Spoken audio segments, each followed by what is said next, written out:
Okay, 2 Metroids dead in the previous clip. Let's see how many we can manage to kill in this one.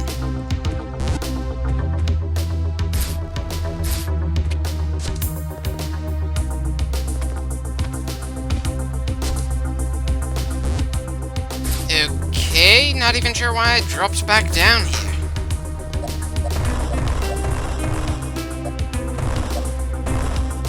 Right. Apparently no way to get into that little open area between the pipe and the cement.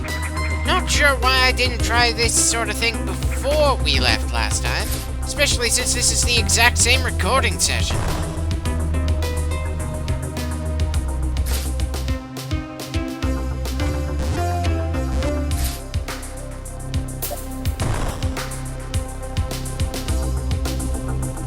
Okay, we have absolutely no reason to ever drop back down there again. So unless I completely forget that there's nothing to check over there, we shouldn't ever come this direction ever again. It's a good thing I'm not trying to complete this game within an extremely short time limit or something.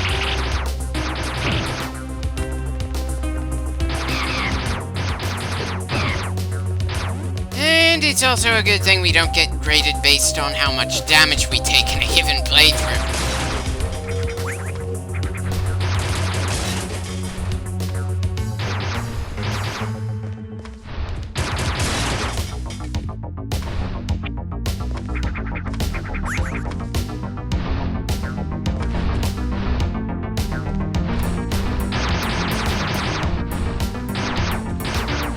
Right. Need to get a better idea of when I can actually shoot things and hope to hit them.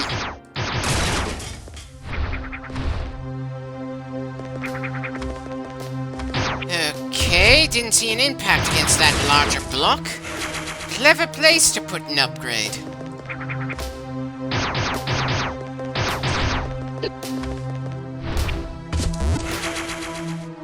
Yeesh!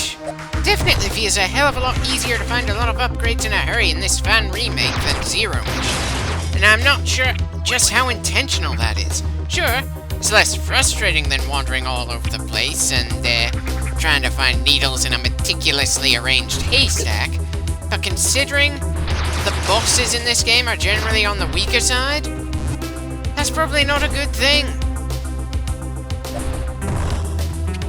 Okay.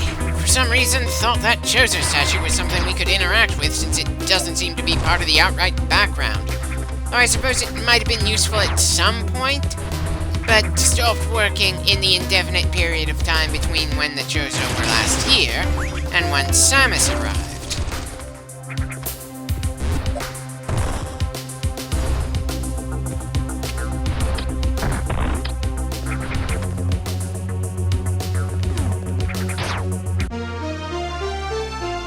Again, really wish the 2D games actually did something with the charge beam. It feels like such an empty upgrade in the 2D games, and it's such a shame since it's one of Samus's iconic tricks.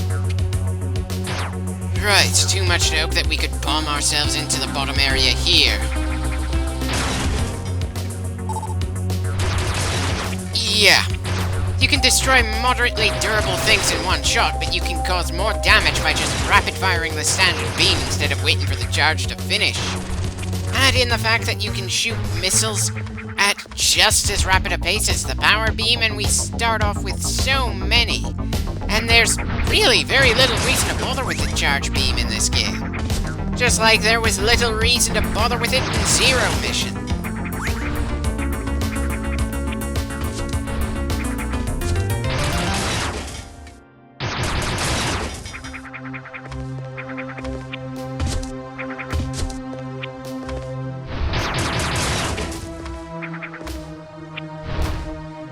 Okay, sounds like the music tracks in this game have a definite end instead of looping, like with Zero Mission. Either A, that's because they're actually changing tracks while you're still in the same area, or B, they're just restarting and I'm not paying enough attention to be able to tell. A little hard to be sure when we're still so early in this game.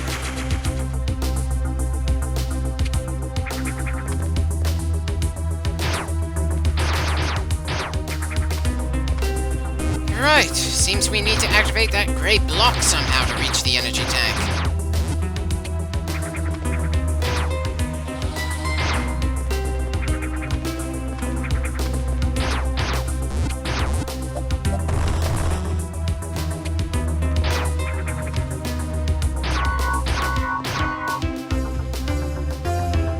Was that a special combination that I somehow guessed right the first time?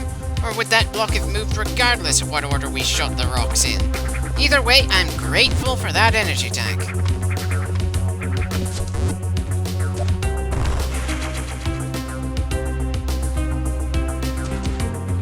Right, now for the next missile upgrade. We're zipping through these various upgrades in a hurry. Kind of getting the feeling that these things are just more plentiful overall in this game. Though that might be an illusion based on how quickly we've been finding them.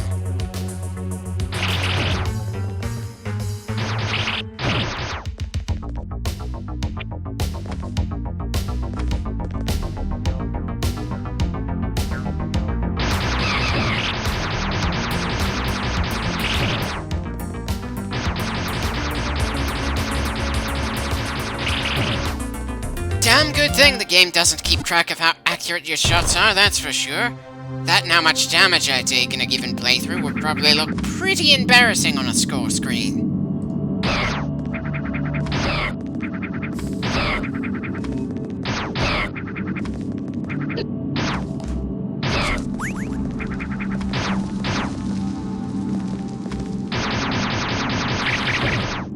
Okay, bit of an annoying spot for that health item to show up, even if we really don't need it considering just how much health we have in all. Still, if I'd have used the spider ball, it wouldn't have been a problem at all. Part of me is curious how long it would take for me to become used to that particular upgrade. The other just can't help chuckling at the fact that even Nintendo's official remake of Metroid 2 for the 3DS makes the spider ball less effective, so becoming an expert at it in this particular instance just wouldn't carry over to any of the other games anyway.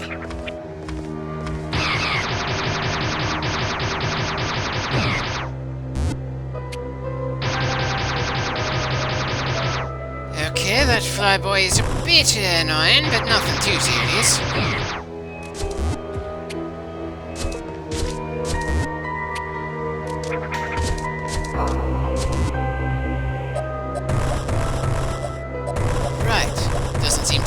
Special up here, time to move on.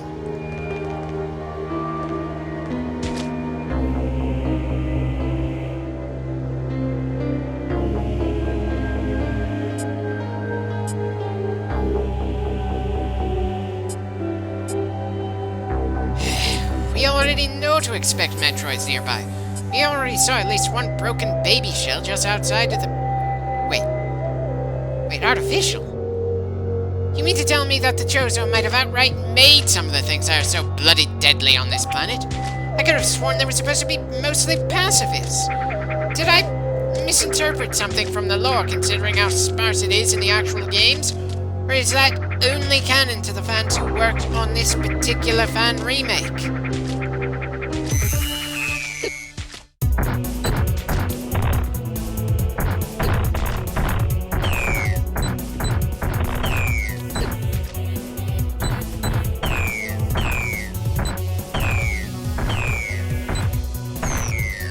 Definitely have to feel sorry for that, Metroid. Even in an area where the terrain is outright dangerous to us, the poor bastard couldn't inflict much damage at all. I know it's the beginning of the game and we're technically not supposed to have too much trouble against the first few batches of Metroid, but come on. Give the little bastards more of a chance to defend themselves. It's not their fault we were sent out here to exterminate them.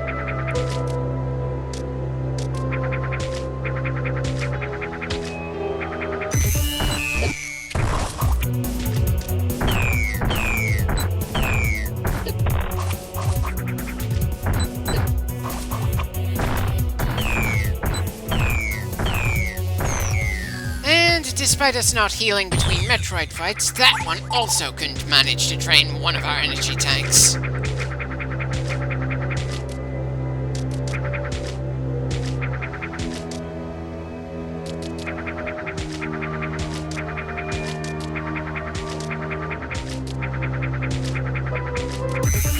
Right, this one should finish this area for us.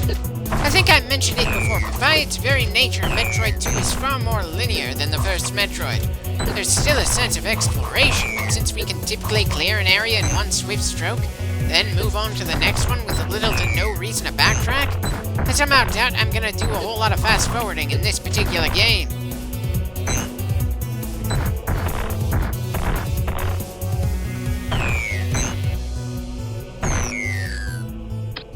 Well, that one certainly gave us more trouble than the other two we've seen in this area.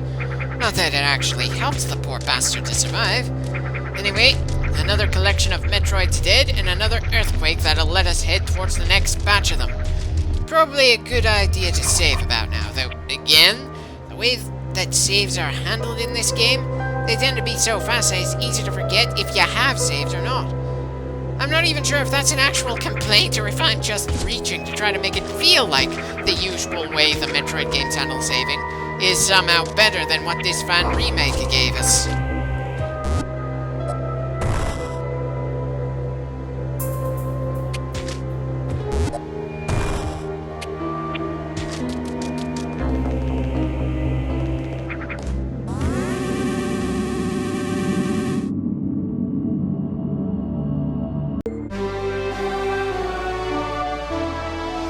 Great!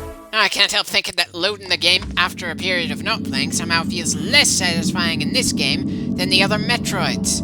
Ah well, onwards and downwards. Though we do have to go upwards for a bit in order to reach that particular pit. Again, with how minimal the backtracking is in this game, it's hard to feel it's worth the hassle of me fast-forwarding the footage for these short stretches of time.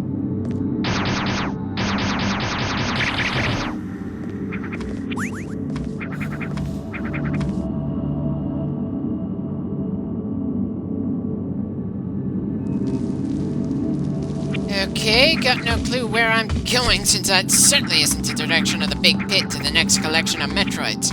I mean, sure, there's a section of map in this area that we could further explore with the spider wall, but I don't really think it's all that worth checking out now that I'm looking at the footage after the fact. Apparently, I had a different opinion when I was actually playing the game at the time.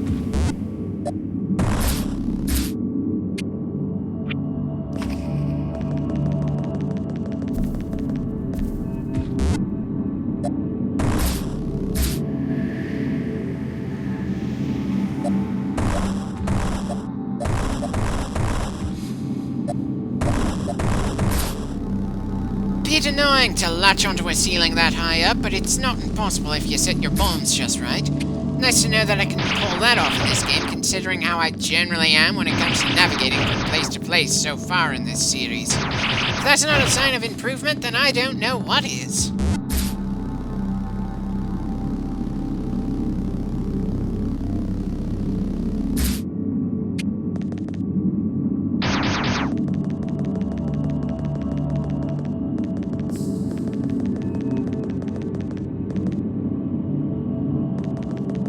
Okay, that was a decent amount of ground that I hadn't explored before, but it didn't really give us anything for exploring it.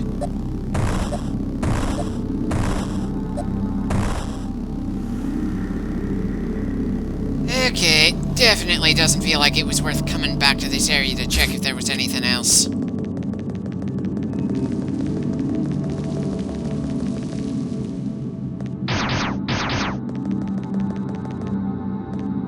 Still some unexplored territory in this room, and it's not like I'm trying to get this game done in a hurry. Though I doubt there's going to be all that much point in exploring the area, since I somehow doubt that there's too many upgrades just floating in midair.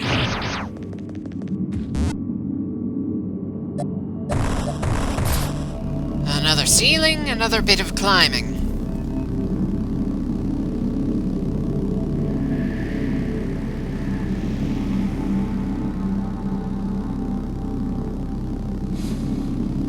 Definitely appreciate that the background changes quite so much as we move. Definitely an improvement over what we saw with the Zero mission.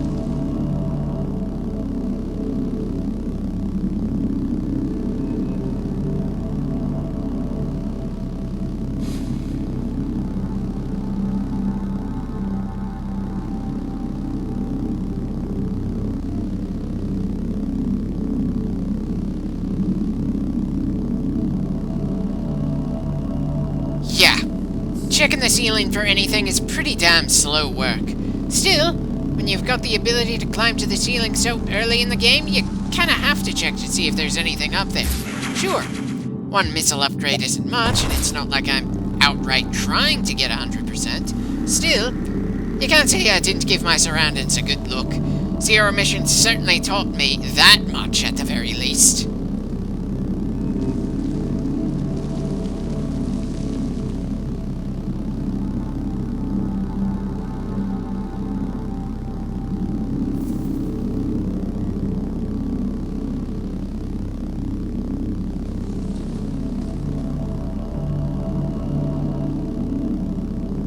Right. We've officially checked all 4 corners of this larger room that connects to multiple other rooms. Time to head deeper into the planet and find the next batch of Metroids.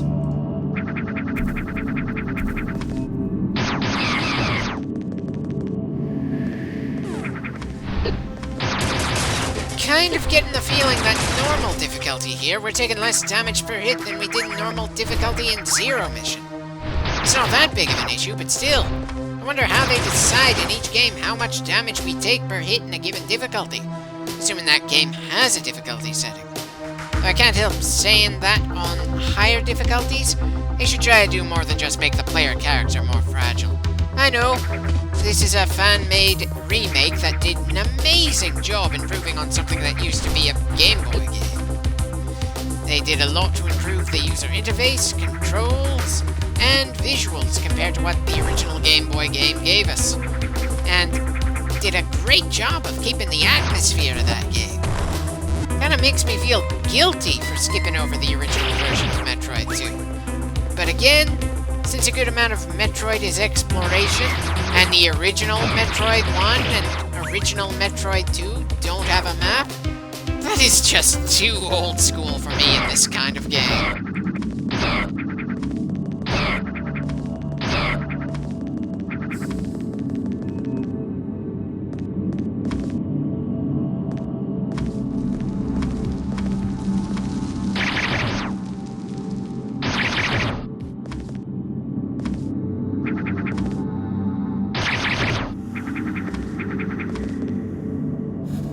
At some point, I've got to ask myself why I constantly need to check the map even when it's pretty clear where I need to go and what route to take.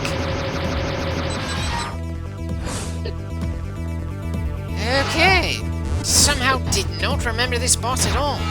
Seriously, a Chozo statue head and 2 walls of spikes? You'd think something this simple would be easy to remember. Okay, he's got multiple types of projectiles. Definitely gonna be a troublesome one. Far more troublesome than the Metroids we've been killing so far.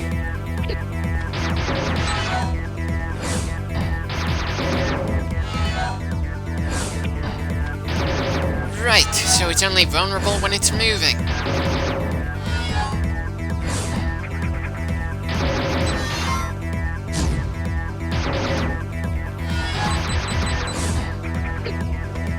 Not a good thing to dodge the fire just to slap right into the statue head itself.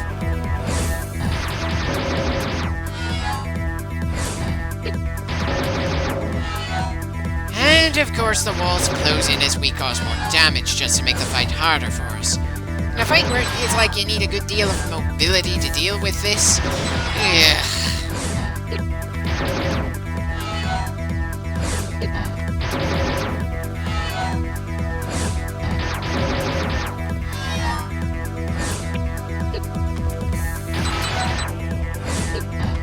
Yeah, we are just taking a pounding. If only there was some way to tell just how much more abuse that thing can take before it's destroyed, so I'd know if I should feel especially nervous or if we're actually doing well here.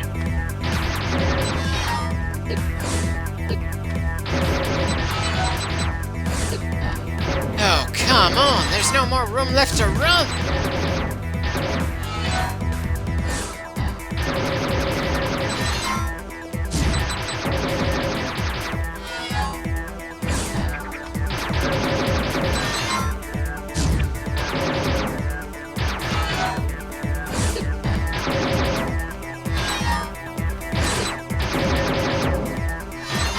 And And we have even less room to work with now. You'd think I'd remember a nerve-wracking boss like this, but no, he just came out of nowhere for me.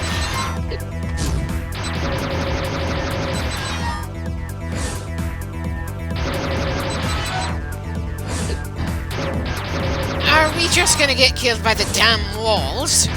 Or my inability to remember which eye color means which attack?